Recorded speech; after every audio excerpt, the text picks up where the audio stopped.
अस्सलाम वालेकुम वीवर्स।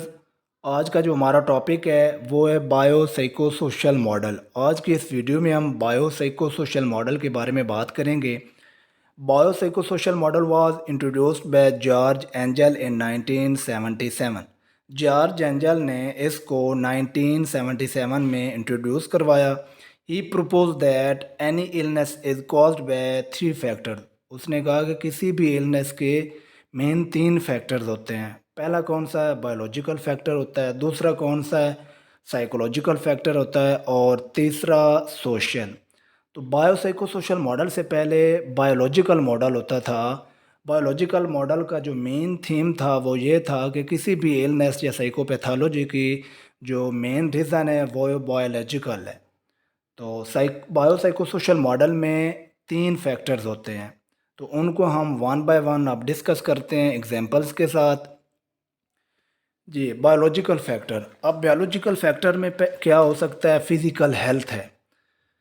मिसाल के तौर पर किसी का एक्सीडेंट होता है, खुदा न खास्ता उसकी टांग टूट जाती है, तो अब ये उसका बायोलॉजिकल फैक्टर है उसकी इलनेस की। अब बायोलॉजिकल फैक्टर से आगे सोशल फैक्टर कैसे इन्वॉल्व होता है कि जो उसका पीयर्स ग्रुप है उसमें वो उसको एक्सेप्ट नहीं करते। जो फैमिली वाले हैं वो उसको एक्सेप्ट नहीं करते क्योंकि उसकी रूटीन लाइफ जो है वो डिस्टर्ब हो जाती है, उसकी जो परफॉर्मेंस थी वो लो हो जाती है। ठीक है। और उसके अंदर अब जब उसको एक्सेप्ट नहीं किया जाता, उसको वो पहले वाले जो एक्सेप्टेंस है वो नहीं दी जाती, तो उसके अंदर साइकोलॉजिकल फिर फैक्टर कैसे आता है? उसके अंदर जो वो स्ट्रेस आना शुरू, वो स्ट्रेस लेना स्टार्ट कर देता है, उसके अंदर एंग्जाइटी की सिम्टम या डिप्रेशन की सिम्टम्स आने लग जाती हैं। तो इसी तरह ये तीनों जो हैं वो एक दूसरे के साथ इंटरलिंक्ड हैं। ठीक है। अब दूसरा जेनेटिक वर्नरेबिलिटी कैसे है? जेनेटिक वर्नरेबिलिटी में ऐसे है कि किसी के पेरेंट्स को डिप्रेशन है, तो उस डिप्रेशन को के जो जीन्स हैं वो आगे चाइल्ड में मुंतकिल हो गए। ठीक है। जब चाइल्ड में मुंतकिल हो गए तो जब उस चाइल्ड का इन्वायरमेंट था उसका वो बायोलॉजिकल फैक्टर हो गया जो उसकी जीन्स थे।